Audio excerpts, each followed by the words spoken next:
दिनांक 26 जून 2006,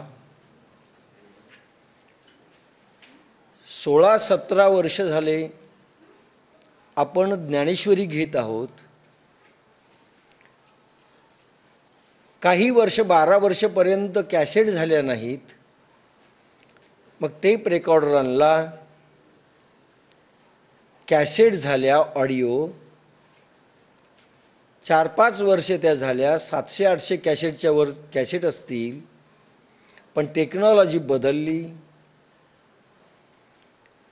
आता आपण व्हिडिओ कॅमेरा घेतला आणि म्हणून व्हिडिओ शूटिंग झाली पाहिजे असं सर्व साधकांचा, ज्ञानेश्वरी मंडळाचा निर्णय झाला. आणि म्हणून श्रीहरी गोविंद प्रतिष्ठानने हा कॅमेरा आणला. म्हणून पहिल्यांदा पुन्हा पहिल्यापासून आपण ज्ञानेश्वरी सुरू करत आहोत. ज्ञानेश्वरी सुरू का करायची? ज्ञानेश्वरी हा ग्रंथराज काय आहे, काय विशेषाचं महत्त्व आहे, हे जोपर्यंत समजत नाही तोपर्यंत त्या ग्रंथराजाचं महत्त्व आपल्याला समजणार नाही. ज्ञानेश्वरांनी ज्ञानेश्वरी लिहिली हा भगवद्गीतेचा टीका ग्रंथ आहे. म्हणजे भगवद्गीता जी भगवंतांनी 5200 वर्षापूर्वी महाभारतीय युद्धाच्या प्रसंगामध्ये अर्जुनाला सांगितली, तो प्रतिपाद्य विषय ज्ञानेश्वरांनी ज्ञानेश्वरीत घेतलेला आहे. मग प्रश्न असा निर्माण होतो की 5200 वर्षापूर्वी आवश्यक असणारा प्रतिपादित विषय आज आवश्यक आहे का? किंबहुना ज्यावेळेस ज्ञानेश्वरी 750 वर्षापूर्वी लिहिली त्यावेळेस आवश्यक होता का? आणि समजा असेल तर आज त्याची आवश्यकता आहे का? हे जोपर्यंत आपण समजून घेत नाही तोपर्यंत त्याचा फारसा उपयोग होत नाही. ह्या ग्रंथराजाचा उपयोग 2-3 गोष्टी करता घेताना दिसत आहेत सर्वजण. नंबर 1, कशाकरता उपयोग घेत आहेत? पारायणाकरता. कारण एक लयबद्ध ओव्या आहेत, संगीतमय ओव्या आहेत, व्याकरण आहे, रसाळता आहे, सर्व रसांचं भांडार आहे, उत्प्रेक्षा आहेत, अलंकार आहेत, सरस्वतीची वीणा झंकारते अशा ओव्या समोर येतात. आणि खेड्यातलाही माणूस वाचत असताना अर्थ कळो न कळो रममान होतो, गुंगून जातो, त्याला आवडतं, वाचत असतात. म्हणून ज्ञानेश्वरी पारायण, कीर्तनकार याच्यावर ते प्रवचन करतात. आणि प्रवचन आणि कीर्तन आणि पारायण एवढाच ज्ञानेश्वरीचा अर्थ आज जगामध्ये आहे. मग त्याच्यासाठी ज्ञानेश्वरी लिहिली का, हा आपल्यासारख्यांच्या पुढे प्रश्न येतो. मग ते केल्याने काय मिळतं, हाही प्रश्न येतो. पण पहिल्यांदा ज्ञानेश्वरांनी प्रतिपादित केलेला विषय हा मुळात काय आहे, ज्याची आवश्यकता आज आहे की नाही आणि त्यावेळेस होती की नाही ज्यावेळेस माऊलींनी ज्ञानेश्वरी लिहिली, हे पाहणं जरुरी आहे. कोणी दिला आदेश? जसा आजचा कवी उठतो, एखादं काव्य लिहितो मनाने आणि प्रकाशित करतो, असा भाग आहे? कोणी सांगितलं? वय वर्ष 16 आहे, नाबालक आहे. ज्ञानेश्वर नाबालक आहेत. कोणी दिली आज्ञा? निवृत्तीनाथांनी. त्यांचे भाऊ वय वर्ष 18. आता दोघं, एक वय वर्ष 16, एक वय वर्ष 18, यांनी आज्ञा दिली, त्यांनी मांडली. असं झालं का हो? की एक कविता लिहिली, ती चांगली वाटली, चल चल आता तू एक ज्ञानेश्वरी लिही, छान तू कवी दिसतोस, असं झालं? दोघा भावांचं हे काही संगणमत आहे का प्रसिद्धीस येण्याकरिता? असं नाही आहे. कोणी लिहिली ज्ञानेश्वरी, कोणी आज्ञा दिली, हे जोपर्यंत समजत नाही तोपर्यंत त्या प्रश्नांची उकल होत नाही. खरा आदेश भगवान शंभूचा, आणि भगवान शंभूचा हा आदेश आहे. 750 वर्षापूर्वी हा भगवान शंभूने दिलेला आदेश. कोणाला दिला हा आदेश? दिला मच्छिंद्रनाथांना. काय दिला आदेश? कळी गिळी तसे सर्वा धाव वेगी. कलियुग लागलेलं आहे. भगवान शंभू आपल्या शिष्याला आदेश देतात मच्छिंद्रनाथांना. 750 वर्षापूर्वी कलियुग लागलेलं आहे. खरं म्हणजे 5200 वर्ष झालीत द्वापर युग संपून. जवळपास 1500 वर्षापर्यंत द्वापर युग होतं आणि आज जवळपास 4500 वर्ष झालं कलियुग लागलेलं आहे. भगवान गोपाल कृष्णानंतर 1500 वर्षापर्यंत द्वापर युग चाललेलं आहे. पण 4500 वर्षाच्या आतमध्ये घटना अशी घडते असं भगवान शंभूला वाटतं.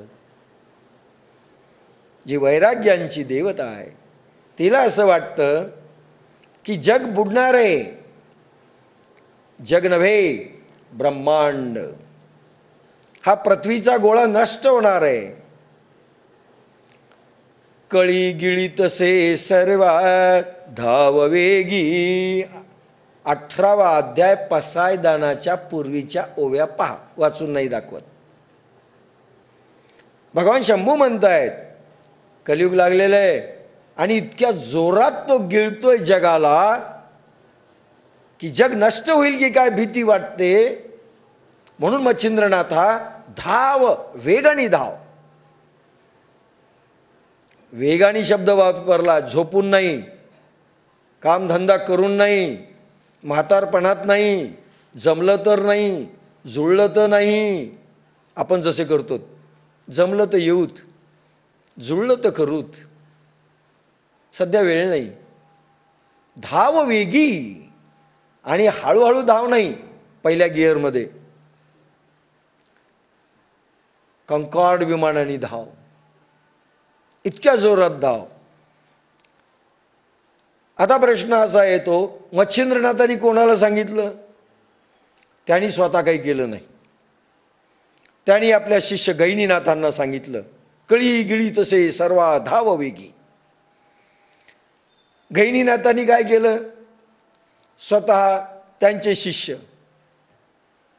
नाही, गोरक्षनाथांना, मच्छिंद्रनाथांनी गोरक्षनाथांना सांगितलं, गोरक्षनाथांनी गैनीनाथांना सांगितलं, कळी गिळी तसे सर्वा धाव वेगी. गैनीनाथांनी देखील निवृत्तीनाथांना बोलवलं, कळी गिळी तसे सर्वा धाव वेगी. 18व्या वर्षाच्या बालकाला मी तुला हे सामर्थ्य दिले योगाचं. त्र्यंबकेश्वरच्या जंगलामध्ये, डोंगरामध्ये निवृत्तीनाथांना उपदेश गैनीनाथांनी केला आणि 2 वर्ष समाधीस्थ अवस्थेमध्ये निवृत्तीनाथ राहिले.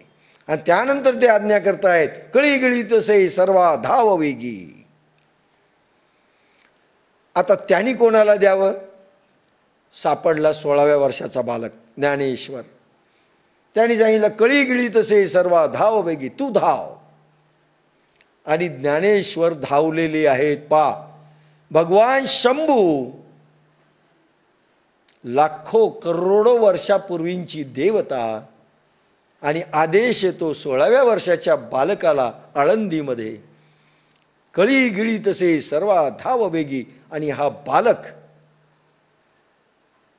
झेप घेतो आणि होय म्हणतो, मी वाचवलंय जग. माऊलींची ओवी सांगते, ज्ञानेश्वरीची निर्मिती भविष्य काळातील जग वाचवण्याकरिता झालेली. हा प्रतिपाद्य विषय. जरी भगवान गोपाल कृष्णाने अर्जुनाला 5200 वर्षापूर्वी हे योग सामर्थ्य दिलेलं असेल, भगवान ज्ञानेश्वरांच्या काळामध्ये आदेश मिळून ते म्हणतात, भविष्य काळातील विश्व मी वाचवलंय. अनेक संत ह्या भूमीमध्ये झाले, जग आरंभापासून आजपर्यंत झाले, त्या त्या काळाला वाचवलंय. पण भविष्य काळाला वाचवणारा एकमेव संत आळंदीतून झेप घेतोय, हे लक्षात घ्या. आणि विश्व वाचवलंय असं छाती ठोकपणे म्हणतोय. आणि ज्या वेळेस आजही IQ वाढलेल्या आमच्या ह्या जगामध्ये पोरांना कसं खावं समजत नाही, कसं राहावं समजत नाही, कसं चालावं समजत नाही, कसं बोलावं समजत नाही, कसा अभ्यास करावा समजत नाही, ग्रास्पिंग नाही. आणि हा बालक लेखणी आणि पाटी देखील मिळाली नाही, एव्हिडन्स नाहीये, एव्हिडन्स नाहीये की लेखणी आणि पाटी तरी मिळू दिली का त्यांना, नाही मिळू दिली. आणि हा बालक झेपावतोय विश्व वाचवण्याकरिता, विश्व मानवता धर्म जगवण्याकरिता, देवयुग आणण्याकरिता. हा बालक स्वतःची तपश्चर्या अनंत जन्माची पणाला लावतोय. अनेक सिद्ध संत झाले, त्यांनी स्वतःचं कल्याण केलं, त्यावेळेसच्या जगाचं थोडंफार केलं असेल, पण आपली पूर्ण तपश्चर्या माऊलींनी भविष्य काळातील विश्व जगवण्याकरिता झोकून दिली. ती म्हणजे ज्ञानेश्वरी. पणाला लावली, अर्पण केली. म्हणून ज्ञानेश्वरीचं महत्व विश्व वाचव, भविष्य काळातील विश्व वाचवण्याचं आहे. आता कसं वाचणार हा प्रश्न येतो. पण प्रतिपाद्य विषय काय झालाय, भगवान गोपाल कृष्ण आणि अर्जुनाला जो योग दिला, त्यावेळेसची सिच्युएशन पहा काय होती या भारताची. त्यावेळेसचा भारत भगवान गोपाल कृष्णांच्या काळामध्ये अनेक तुटला होता. भगवान मनूंच्या काळामध्ये हा भारत 3 खंडाचा होता. हे जे नंतर इतिहास आलाय इंग्रजांनी लिहिलेला की कुठून आर्य आले आणि इथे द्रविड राहत होते, हा मुळात चुकीचा विषय आहे. आजच्या भारताला पाहून पिक्चर घेऊ नका. तो भारत 3 खंडाचा होता. अजनाब खंड, हे 3 खंडाचा, आशिया, आफ्रिका, ऑस्ट्रेलिया. आणि भगवान म्हणू ह्या भारतात राहिले नाहीत, सध्याच्या काकेशस पर्वतावर राहिलेले आहेत.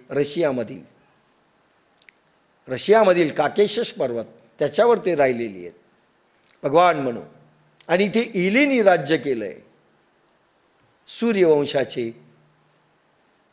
आद्य पुरुष भगवान म्हणू.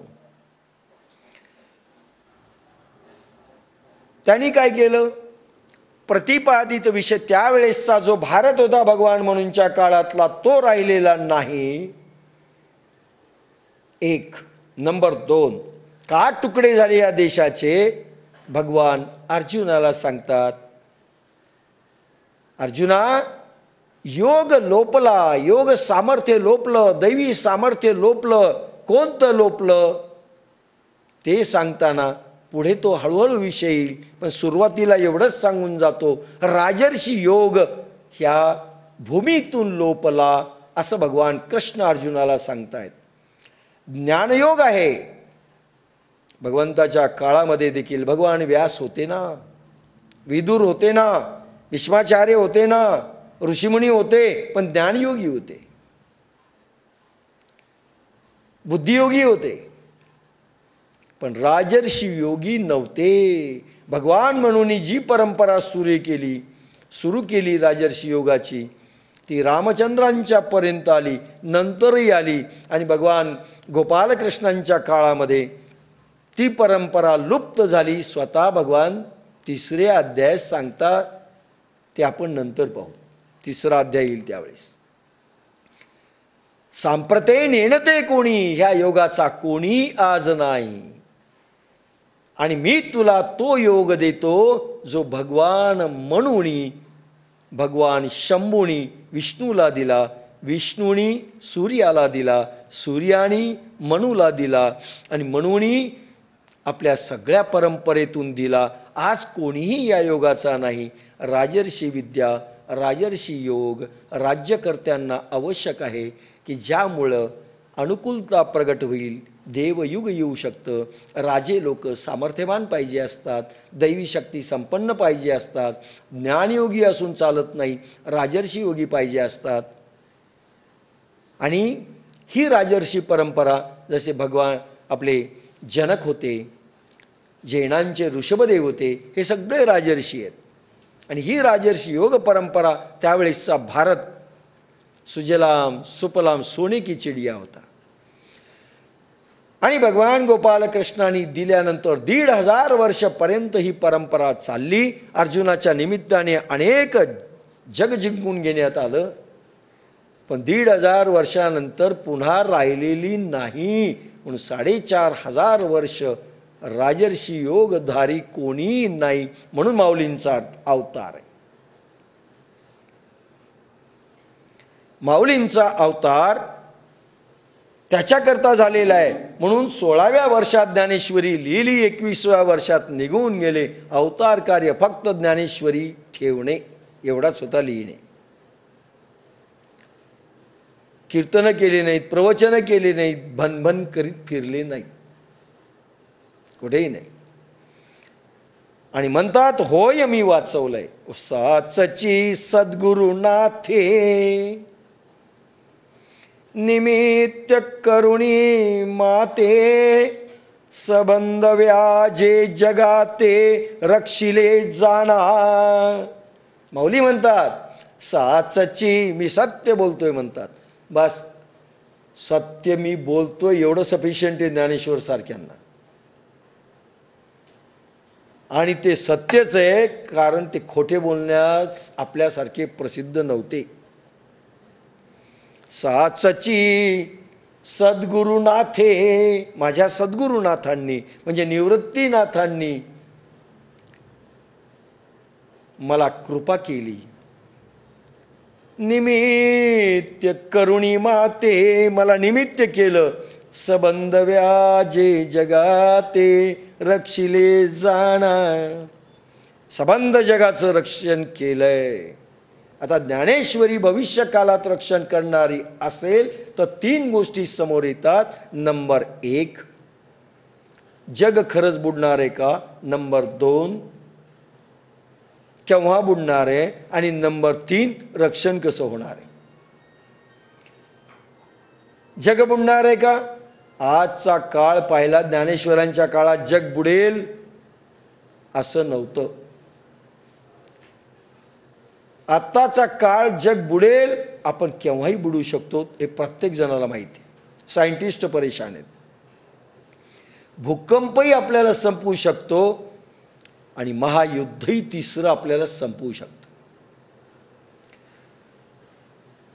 15-20 वर्षापूर्वीची घटना, अमेरिकेमध्ये 5000 बॉम्ब समुद्राच्या खाली क्षेपणास्त्रावर लावलेले आहेत, तेवढेच रशियानी लावलेले आहेत. एक कॉम्प्युटरचं बटन दाबलं तर 1-2 तासात पृथ्वी नष्ट होऊ शकते. आणि सगळे बटणं जर दाबल्यात आली, असं म्हणतात पृथ्वीचा गोळा 350 वेळेस फोडण्या इतकं सामर्थ्य सध्या निर्माण झालंय. पृथ्वीचा गोळा किती वेळेस, 350 वेळेस नष्ट करता येऊ शकतो. आणि एकदा पृथ्वीचा गोळा जर नष्ट झाला मानवी चुकींच्या द्वारे, क्रुश्चेव रशियाचे जरा पिणारे होते, असं म्हणतात लाल बटन त्यांच्याजवळ राहायचं. प्रत्येक सायंटिस्टला जगाला वाटायचं या माणसाने पिऊन लाल बटन दाबलं तर क्षेपणास्त्र उडतील, जग नष्ट होईल. फार सांभाळायची. तर प्रश्न असा येतो की विश्व आज संपवू शकतं हे सायंटिस्ट ओळखतात, सगळे ओळखतात, प्रत्येक जण युद्धाला भीतोय. उत्तर काय आहे जगामध्ये? आपणही अणुयुद्ध करू शकतो असे आपणही सामर्थ्य केलेलं आहे, निर्माण झालेलं आहे. अणुयुद्ध जग वाचेल का जग मरेल? कसं वाचवायचं? म्हणून हा बालक विश्वविधात्याने निर्माण केला आणि जगाच्या समोर आणला. हे वाचवतील विश्व भविष्य काळातील. आणि ते म्हणतात होय मी विश्व वाचवलंय. आता प्रश्न आहे, ज्ञानेश्वरीचे ग्रंथ छापून क्षेपणास्त्राला लावायचे का ज्ञानेश्वरीचा पारायण करणारा महाराज किंवा तुमच्यासारखे आमच्यासारखे साधक क्षेपणास्त्रावर बसवायचे म्हणजे जग वाचेल? शब्दांच्या खोळीत लपलेलं ज्ञान शब्दार्थाने सांगणं, शब्दांनी सांगणं, प्रवचन करणं, कीर्तन करणं, याच्यातनं काय वाचणार आहे? संसारही वाचत नाही, मृत्यूही वाचत नाही, रोगही वाचत नाही, भोगही वाचत नाही, काय वाचणार आहे? आणि म्हणून कसं वाचणार हा प्रश्न येतो. याचं उत्तर आज धार्मिक नेते देऊ शकत नाही, त्यांना माहिती नाही. फक्त राम बोलो आणि पारायण करो, कीर्तन करो, भजन करो, बस पुराण सुनो, कथा सुनो, भागवत कथा सुनो, मरे दम तक, मरने तक, बस सुनते रहो, सुनते रहो, बाकी काय नाही. याच्याने प्रश्न सुटणार नाही. प्रश्न असा आहे की जे तत्वज्ञान एका तासामध्ये अर्जुनाला परिपूर्ण करू शकलं, एका तासात अर्जुन परिपूर्ण झालेला आहे, ते तत्वज्ञान माऊलींनी 9000 ओव्यातून टाकलंय. वैशिष्ट्य काय? वैशिष्ट्य असं आहे, जे तत्वज्ञान एका तासात अर्जुनाला दिलं ही अमेंडमेंट आहे. पूर्वी काय होती? पूर्वीची पद्धत अशी होती, पूर्वीची पद्धत अशी होती की 60 हजार वर्षापर्यंत सहज माणसं जगत होती. आता 60 वर्षाची मारामार आहे. 60वं वरीस जर लागलं आणि एखादा मेला तर नाही वय झालंच होतं म्हणतील. 40 वर्षालाच फुगे फुटायलेत, 20व्या वर्षी डायबिटीस व्हायलेत, 16व्या वर्षी BP व्हायलेत. आताचा फुगा तर 60व्या वर्षीपर्यंत जाईल की नाही हा माहिती नाही. सध्याचे बालक केव्हा फुगा फुटेल कोणाचा नेम नाही. 60,000 वर्षापर्यंत विश्वामित्रांनी तप केलं असं तुम्हाला भागवतमध्ये वर्णन मिळेल. अनेक ऋषीमुनींनी 60,000 वर्षापर्यंत तप केले, कारण त्यावेळेस वायुतत्व प्रधान शरीर होती. अन्न पाण्याशिवाय शरीर सहज जगू शकत होती. द्वापर कालामध्ये जलतत्व प्रधान शरीर झाली, त्रेतायुगामध्ये अग्नि प्रधान शरीर झाली, द्वापर काळात जलतत्व प्रधान शरीर झाली, पृथ्वी या आत्ताच्या काळात कलियुगात पृथ्वी तत्व प्रधान शरीर आहेत. 2/3 भाग पृथ्वीचा, 1/3 नाही 1/8 हे जल, वायू, तेज, आकाश यांचे प्रमाण. आपण अन्नाशिवाय पाण्याशिवाय जगू शकत नाही. आणि नाही जर मिळालं तर आपण लोकांना खाऊन टाकू. अन्नाशिवाय जगू शकत नाहीत. आणि हे परमाणू जे अन्नाश पाणीशिवाय जगू शकत नाही, लवकर नष्ट होतात, पेरिशेबल होतात. आणि सध्याच्या युगात तर फार लवकर संपवायचा सगळ्या गोष्टी आहेत. हे आयुष्य फार दिवस नाही पोल्युशनच्या हे युगामध्ये. याच्यामध्ये म्हणून ही ज्ञानेश्वरी कशी वाचवणार हा प्रश्न आहे. एका तासामध्ये 60,000 वर्षाची तपश्चर्या अर्जुनाला ट्रान्समिट केली. म्हणून योग बदलले, अमेंडमेंट आहे. भगवान कृष्णाने एक अमेंडमेंट केली. पूर्वीचं सगळं साहित्य रद्द झालं आणि म्हणून एक बुद्धियोग टाकला. प्रायमरीला मेडिकलचं, वकिलीचं, इंजिनिअरिंग शिक्षण प्रायमरला टाकून दिलंय. कारण आयुष्य जास्त नाही आणि माणसं तर परिपूर्ण झाली पाहिजेत. म्हणून बुद्धियोग टाकला. ज्ञानेश्वरी मध्ये खरा बुद्धियोग आहे, राजर्षी योग आहे, बाकीचे योग पारंपरिक आहे. हे अमेंडमेंट आहे आणि ते अमेंडमेंट साकार करण्याकरिता माऊली अवतरली. म्हणून माऊलींचा अवतार फार मोठं भांडार घेऊन प्रगटलेले विश्वामध्ये. जरा बालक फॉरेनला झाला असता डोक्यावर घेऊन नाचले असते, उत्तरेकडे झाला असता तर 6 प्रांत डोक्यावर घेऊन नाचले असते. महाराष्ट्रात झालाय, मराठी कोणाला कळत नाही, शोकांतिका आहे, हा बालक कळाला नाही. एक आता हा प्रश्न समोर येतो आपल्याला, कसं वाचणारे जग? राजर्षी योग मिळाला पाहिजे, बुद्धियोग मिळाला पाहिजे. एक झालं, कसं मिळणार? कसं मिळणार त्याच्याकरता अजून काही गोष्टी आहेत. जे अर्जुनाची पाती परिसन्या योग्य होती, अर्जुनासारखा पात्र पाहिजे. एक म्हणजे फिजिकल फिटनेस, मेंटल फिटनेस पूर्ण आलेली पाहिजे. त्यावेळेस ज्ञानेश्वरीचा अधिकारी होईल, तत्वज्ञानाचा नव्हे, प्रयोगांचा अधिकारी होईल. एक. नंबर 2, देणारे तेवढ्या ताकदीचे लागतात. गुरु आणि सद्गुरू ह्या कॅसेटमध्ये तुम्हाला ऐकायला मिळेल. सिद्ध गुरु मिळाले पाहिजेत, म्हणजे भगवान कृष्णच मिळाले पाहिजे आणि तुम्ही अर्जुन झालं पाहिजे. रामकृष्ण परमहंस मिळाले पाहिजेत आणि तुम्ही विवेकानंद झालं पाहिजे. तिथून उड्डाण ज्ञानेश्वरीचं सुरू होतं. ज्यावेळेस सिद्ध गुरु मिळतात, कुंडलिनी जागरण होते. सिद्ध गुरु मिळाल्याची खून कुंडलिनी जागरण. पहिल्यांदा कर्मयोग, राजर्षी योग, बुद्धियोग, ज्ञानयोग अशा चढणीचा अभ्यास आहे. पात्रतेप्रमाणे आणि तपश्चर्येच्या ताकदीप्रमाणे तुम्हाला चढत जायचं आहे, असा हा अभ्यास आहे. प्रयोगाचा ग्रंथ आहे हा, पारायणाचा नाही. आणि मग सिद्ध गुरु मिळाले पाहिजेत. आणि सिद्ध गुरु मिळण्याकरिता काय काय करावं लागतं हे संत साहित्य, बाकी संत जन्मलेले आहेत. तुकाराम महाराज, उजळावया आलो वाटा नीट करण्याकरता मी आलेलो आहे, तुकाराम म्हणतात.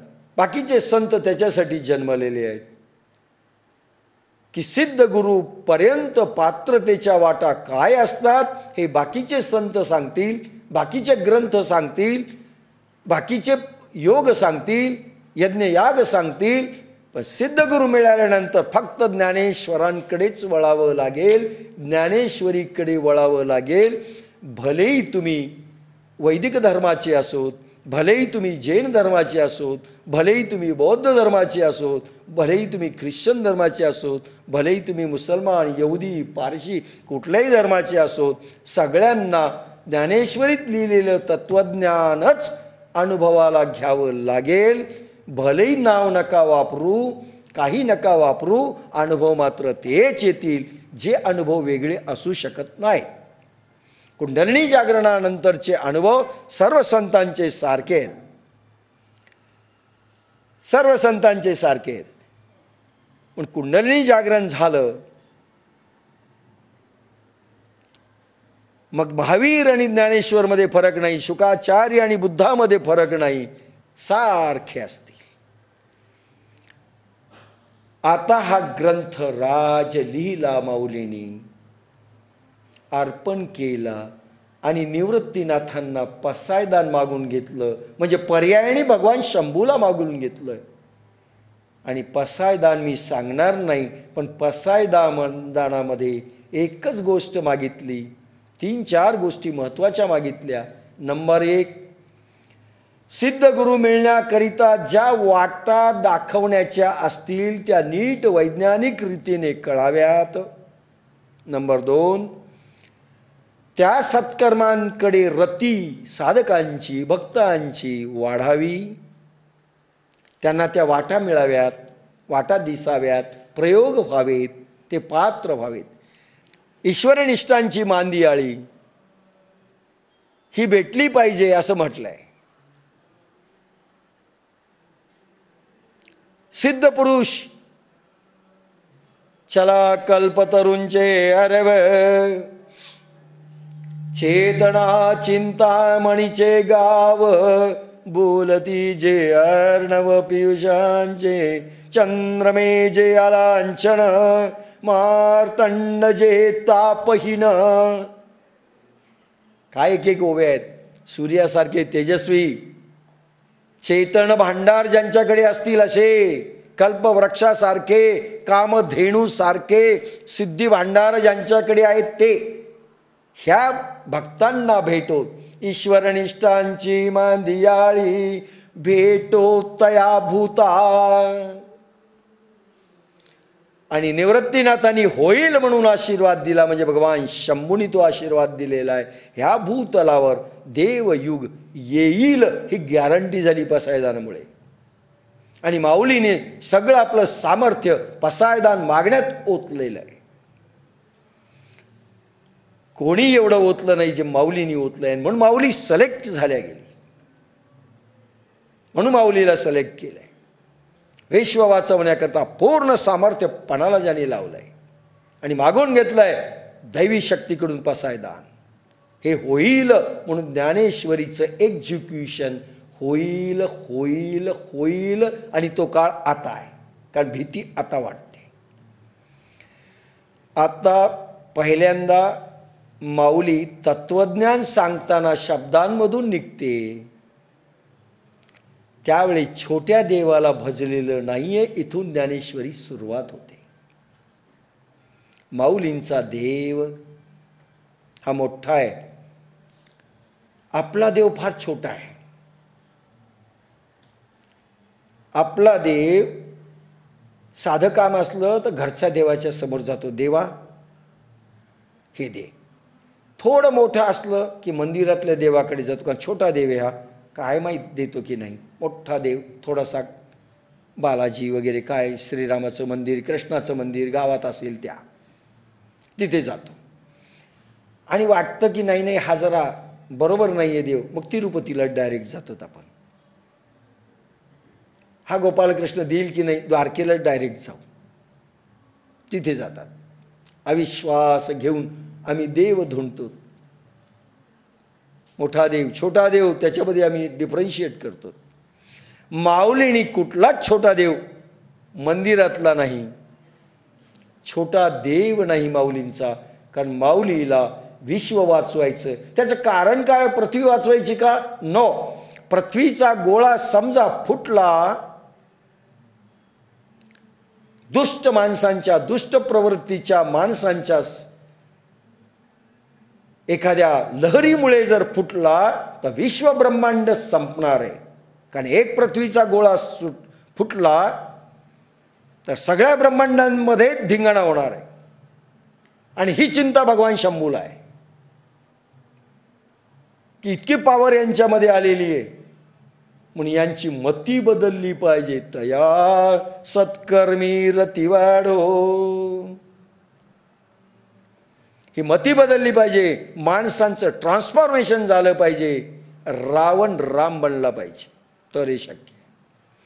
आणि हे मागून घेतलंय अवघड काम माऊलीनी. रावण राम बनला पाहिजे हे मागून घेतलं. फार अवघड काम आहे.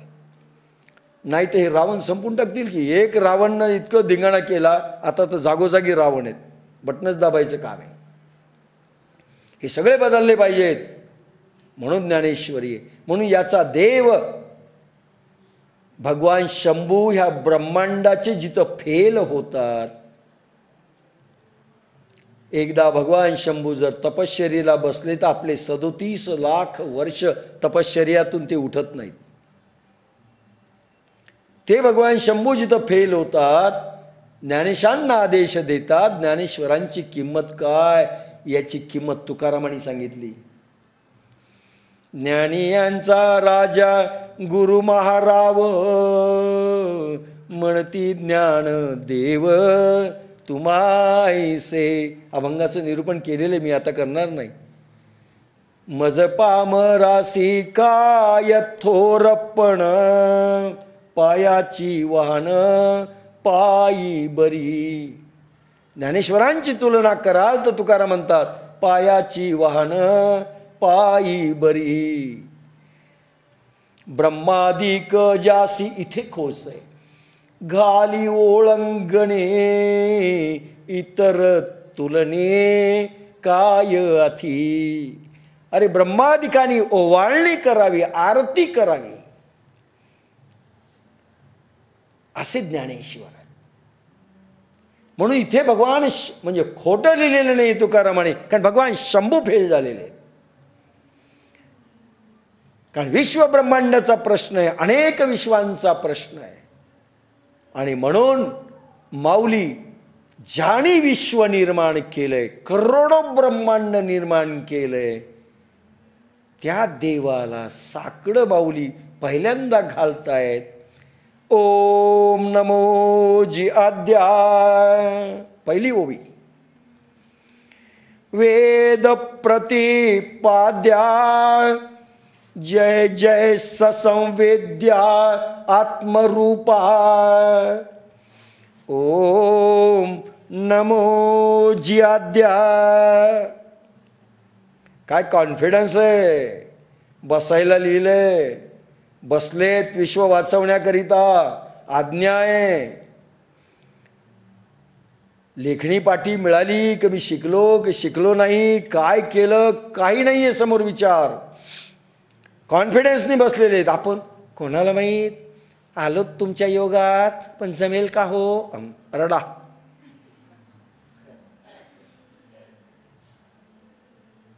नाही स्वयंपाकाचं साहित्य आणलं पण मला खरंच येईल का हो, असं नाही म्हणले ते. एकही ओवी सुरुवातीची किंवा कुठेही ज्ञानेश्वरीत अशी नाही आहे मला जमेल का, तुम्हाला रुचेल का, मला पटेल का, नाही जमलं तर मी पळून जाईल बरं, असं कुठेही नाही. एकही ओवी नाही, एकदम साकडं घातलंय. ओम नमो जी आद्या. कारण विश्वपती परब्रह्म निर्गुण निराकार परमात्मा ज्याने विश्व निर्माण केलंय, माऊलीने त्याला पहिल्यांदा नमन केलंय की तुमची कृपा पाहिजे, नाही तर आम्ही फेल होऊ. ओम नमो जी आद्या. आद्या, ओम आणि आद्या या दोन शब्दामधला देव. आद्या आणि ओम हे समजलं म्हणजे ज्ञानेश्वरांचा देव समजेल. अधिष्ठाता देव कोण, ओंकार कसा निर्माण झाला आणि विश्व ब्रह्मांड कसं निर्माण झालंय, दोन गोष्टी समजल्या तर ज्ञानेश्वरांनी जे साकडं घातलंय तो देव समजेल.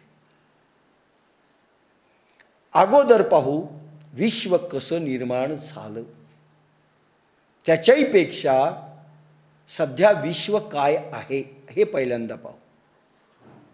विश्वाची कल्पना परभणीत बसून टीव्हीवर चित्र पाहून येणार नाही. विश्वाची कल्पना जी सायंटिस्टनी मांडली ती थोडी सांगतो, जास्त नाही.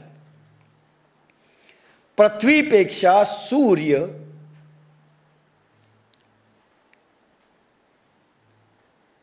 9 पट मोठा आहे. पृथ्वीपेक्षा सूर्य आपला 9 पट मोठा आहे. सूर्य किती आहे त्याचा व्यास सांगतात 8,65,380 मैल, किलोमीटर 1.5 पटीनं करून घ्या. 8,65,380 मैल सूर्याचा व्यास आहे. गोळा असा जर असेल तर व्यास.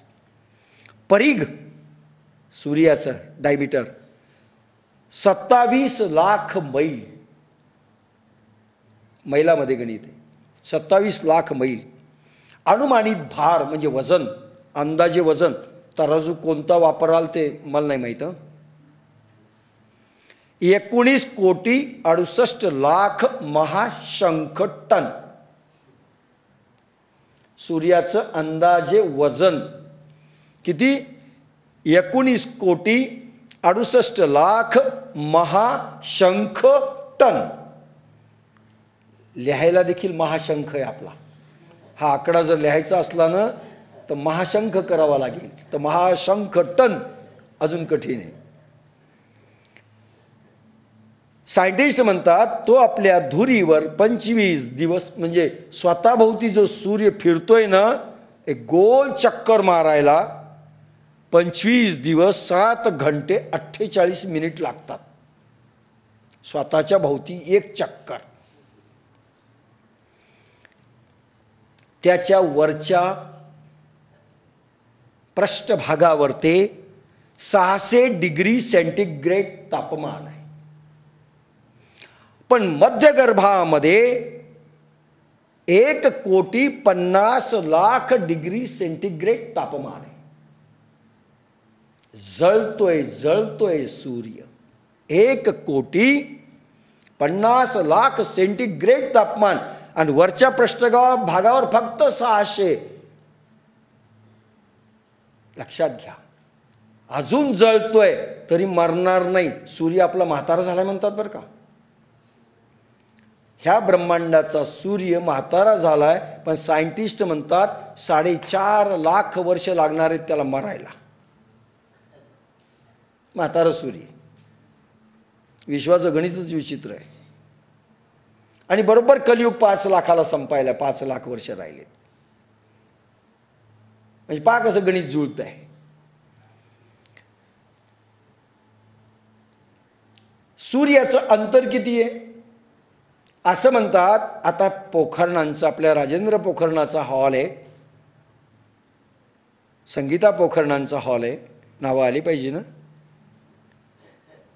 याच्यामध्ये आपण ज्ञानेश्वरी सहित आता उडालो. हे समजा विमान झालं आणि हे विमान एका घंट्यामध्ये नाही प्रति सेकंद एका सेकंदामध्ये 200 मैल वेगानं समजा आपण उडालो. एका सेकंदाला 200 मैल वेग. तर किती लागेल? 18 वर्ष लागतील सूर्यावर पोहोचायला. एका सेकंदाला 200 मैल वेगानं उडालो, 18 वर्ष लागणार आहेत. तोपर्यंत काही तर आपले वर जातील. सूर्याचं अंतर किती आहे? सूर्याचं अंतर 9,30,00,000 मैल, जवळपास 12 लाख किलोमीटर सूर्य दूर आहे. 9,30,00,000 मैल याचं अंतर एका सेकंदात 200 मैल वेगानं उडालो तर 18 वर्षात पोहोचू आपण. नाही सॉरी, एका घंट्यात 600 मैल वेगानं उडालो तर, एका घंट्यात 600 मैल वेगानं उडालो, 200 मैल नाही, तर 18 वर्ष लागतील. सूर्य पृथ्वीवर जो ताप पाठवतो, उष्णता, ही उष्णता असं म्हणतात की 200 करोडवा भाग, म्हणजे 200 कोटी केस असतील तर एकच केस पाठवतो वरच्या पृष्ठभागावरची. तरी आपण हाय हाय हाय हाय करतो खाली. पुण्यामध्ये ओझाने अडवतो आणि फार थोडे किरणे येतात, तेही सहन होत नाहीत आपल्याला. सूर्य पृथ्वीवर जो इतका छोटा ताप पाठवतो, 1 वर्ग इंचामध्ये 60 हॉर्सपॉवरचं इंजन चालू शकतं. 1 वर्ग इंचामध्ये, इंच म्हणजे 1 कांड, 60 हॉर्सपॉवरचं इंजन चालतं. अमेरिका, रशिया किंवा तुम्ही असं ठरवलं आपण, म्हणजे इंडिया, आपण जर ठरवलं सूर्याची उष्णता आपण द्यायची पृथ्वीला, तर एका सेकंदाकरिता 12,000 अरब टन कोळसा जाळावा लागेल. किती? एका सेकंदाकरिता सायंटिस्ट म्हणतात 12,000 अरब टन कोळसा जाळावा लागेल. आणि पृथ्वीला काडी लावली तर किती मिनिटं पुरेल? बाकी जाऊ द्या. सूर्याचा काही मिनिट देखील ताप आपण निर्माण करू शकत नाही. काय विश्व आहे. फक्त सूर्य सांगायलो सध्या.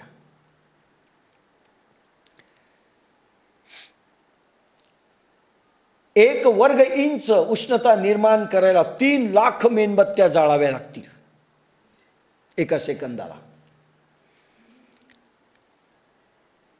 आणि सूर्याची शक्ती पृथ्वीवर 220 कोटी भाग येतो. इतका छोटा भाग येतो.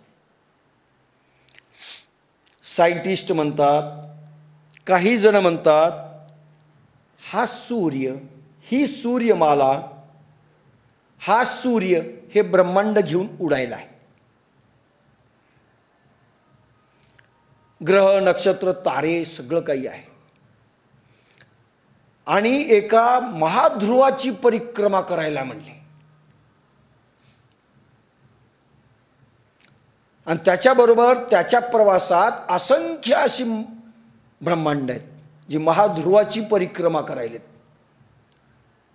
जसं आपण जातो ना वृंदावनाला, त्या 16 किलोमीटरमध्ये प्रदक्षिणा घालायला, तसं अशा असंख्य ब्रह्मांड आहेत म्हणे. तो महाध्रुव कोणी माहीत नाही. महासूर्याकडून तो प्रकाश घेतोय. सायंटिस्ट म्हणतात असा एक सूर्य दरवर्षी जन्म घेतो ब्रह्मांडामध्ये, जो आपला मरायला टेकलाय. एक ब्रह्मांडामध्ये एक सूर्य दरवर्षी जन्म घेतो. आणि एक ब्रह्मांड नष्टही होत आहे. म्हणजे एक ब्रह्मांड जन्मतं. काही सायंटिस्ट म्हणतात, आता ब्रह्मांडाची कल्पना सांगतो जरा, सूर्याची सांगितली.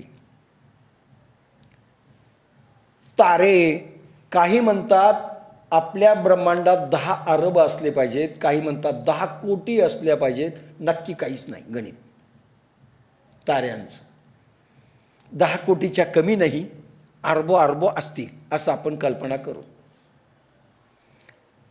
अंतर किती आहे? तर हे तारे अर्धा आकाशगंगामध्येच आहेत म्हणे. अर्ध्या आकाशगंगेमध्ये आपलं ब्रह्मांड आहे ताऱ्यासहित. पूर्णही आकाशगंगा नाही. आणि अशा 10 अरब आकाशगंगा असल्या पाहिजेत असं सायंटिस्ट म्हणतात. 10 अरब आकाशगंगा. आणि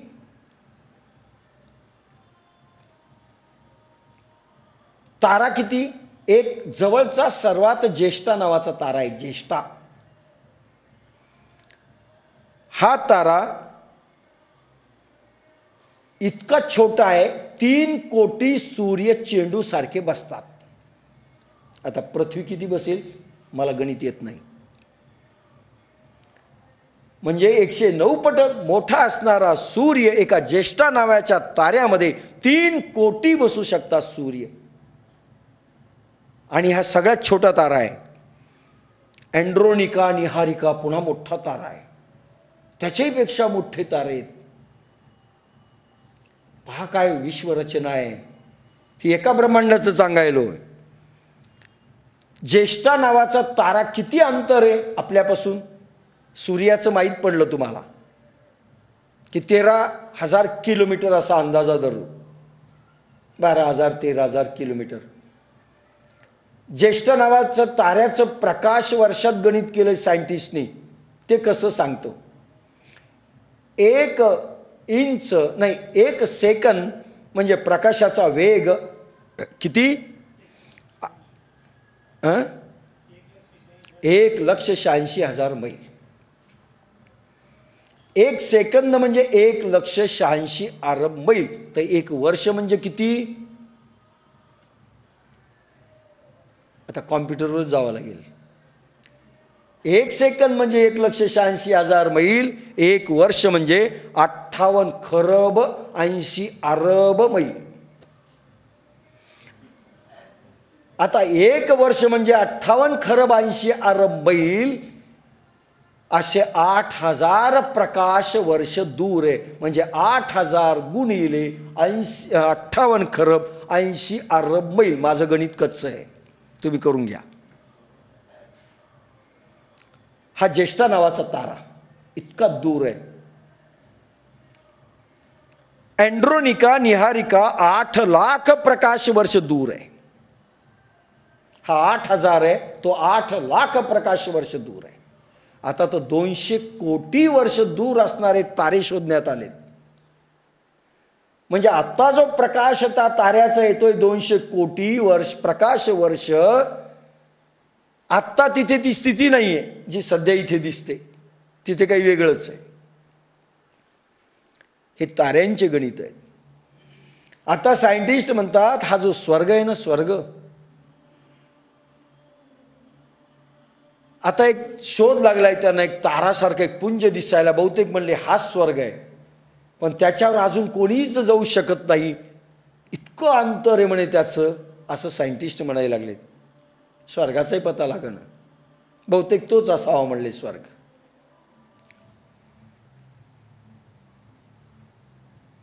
धरती आपली पृथ्वी 5 अरब वर्षापूर्वी जन्म झाला असं सायंटिस्ट म्हणतात. आणि 3 अरब वर्षपूर्व जीवन प्रारंभ झालं. थलचर नभचर असे प्राणी निर्माण झाले. आणि काही लाख वर्षापूर्वी माणूस निर्माण झाला. काही कोटी वर्षापूर्वी झालाय, खरं म्हणजे चूक आहे ते काही लाख वर्षापूर्वी, कारण रामायण काळाला 8 लाख वर्ष झालेत, 10,000 वर्ष नाही. आध्यात्मिक गणित. 20 लाख योनींचा शोध, 84 लाख योनी पैकी 20 लाख योनीचे शोध लागलेले आहेत असं सायंटिस्टचं म्हणणं आहे. 84 लाख योनीत फिरतो म्हणतात ना, त्याच्यात 20 लाख योनींचा शोध लागलाय फक्त.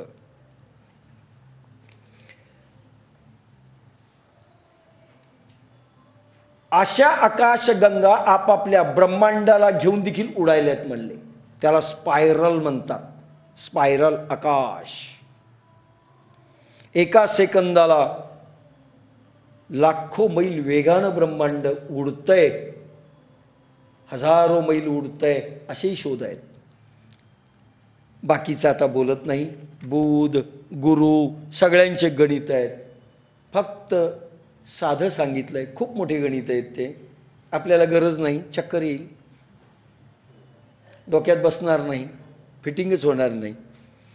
म्हणून एका ब्रह्मांडाचं गणित सांगितलं. असे 10 अरब 20 अरब 10 अरब आकाशगंगा असं सायंटिस्ट म्हणतात. अंत नाही, त्याचा मध्य नाही, सुरुवात कशी झाली माहिती नाही, शोध घेतायत. असे ब्रह्मांड किती आहे ते तुकाराम आणि देहूच्या सांगितलंय. अनंत ब्रह्मांडे उदरी हरिहा बालक नंदा घरी. नवल केवडे केवडे नकळे काणोबाचे कोडे. पृथ्वी जेणे तृप्त केली त्यासी यशोदा भोजन घाली. अनंत ब्रह्मांडे उदरी. भगवान गोपाल कृष्ण 11व्या अध्यायात म्हणतात, एका रोमावर ते करोडो ब्रह्मांड आहेत माझ्या. त्या देवाला साकडं घातलंय ज्याच्या एका रोमावर ते करोडो जड ब्रह्मांड आहेत. तर बाकीचे रोम त्याचे किती असतील सायंटिस्टलाही कल्पना येत नाही. त्या विश्वपतीला माऊली पसायदानही मागतात. आणि त्या विश्वपतीला ज्ञानेश्वरी लिहिण्याकरता पहिल्यांदा नमन करतायत. छोटा देव नाही, कारण विश्व वाचवायचं आहे. पुन्हा सांगतो, हे जड ब्रह्मांड सांगितलं. सूक्ष्म ब्रह्मांडाचा शोध ज्यावेळी सायंटिस्ट घेतात, त्यांचं असं म्हणणं आहे जडापेक्षा सूक्ष्मात पावर जास्त आहे. समजा तुम्हाला एक दगड आणला, मारला, टेंगुळी येईल, पण त्याच्यातला अणू फोडला तर मुंबई संपेल. सूक्ष्मामध्ये पॉवर जास्त आहे तर चेतनेत किती असेल. म्हणून विश्वपतींनी 3 ब्रह्मांडाची रचना वेगळ्या रीतीने केली. त्याला 3 डायमेन्शन्स 4 डायमेन्शन्स काय काय म्हणताय ते लोक.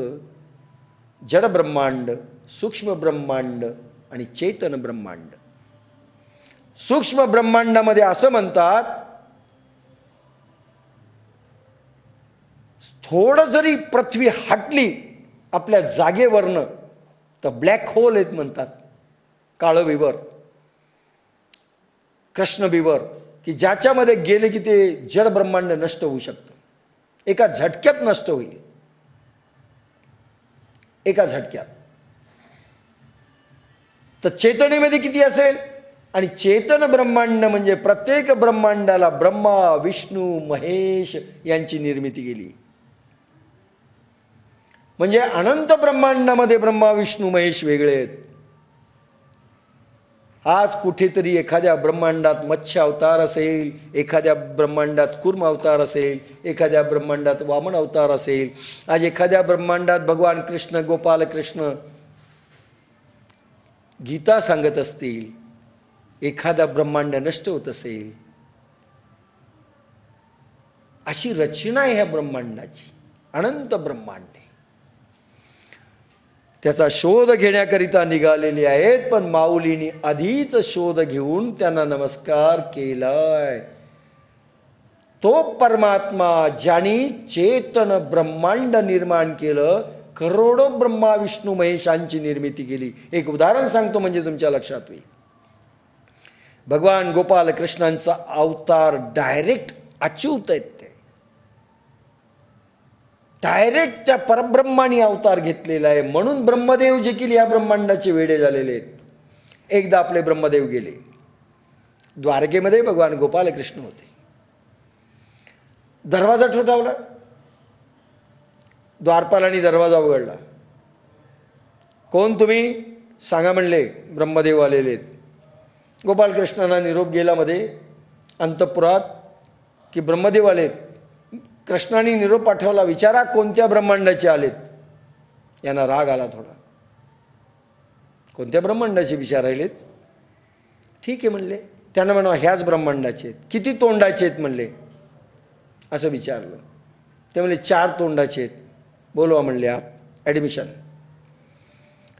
तर त्यांनी पहिला प्रश्न टाकला, भगवंता ठीक आहे म्हणले, पण तुम्ही असं का म्हणालात हो की कोणत्या ब्रह्मांडाचे आले. अजून काही ब्रह्मांड आहेत का.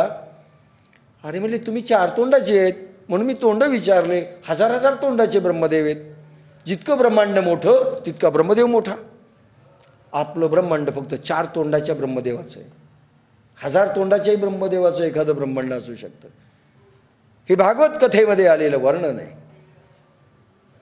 अनंत ब्रह्मांडे. ह्या विश्वपतीने आजचा ब्रह्मदेव 50 वर्षाचा झालाय. एका दिवसामध्ये ब्रह्मदेवाच्या 14 इंद्र जातात आणि रात्रीमध्ये 14 इंद्र जातात. एका दिवसामध्ये 14 इंद्र जातात. सध्याचा ब्रह्मदेव 50 वर्षाचा झालाय, मिडल एज. अजून 50 वर्ष बाकी आहेत. म्हणजे तोही जाणार. आणि जो निर्माण करतो आणि जो चेतनेच्या स्वामीनाही घालवतो त्या विश्वपतीला माऊलींनी नमस्कार घातलाय, जे आपल्या स्वप्नातही येत नाही. माऊलींचा देव तो आहे. ओम नमो जियाद्या वेद प्रतिपाद्या जय जय ससंवेद्या आत्मरूपा. आद्य शक्ती ज्याने चेतन जड आणि सूक्ष्म करोडो ब्रह्मांड निर्माण केले, ती आदि शक्ती, ते ओंकार, तेवढ्याच भागाला नमस्कार आहे. आता उद्या सांगू तो प्रकार.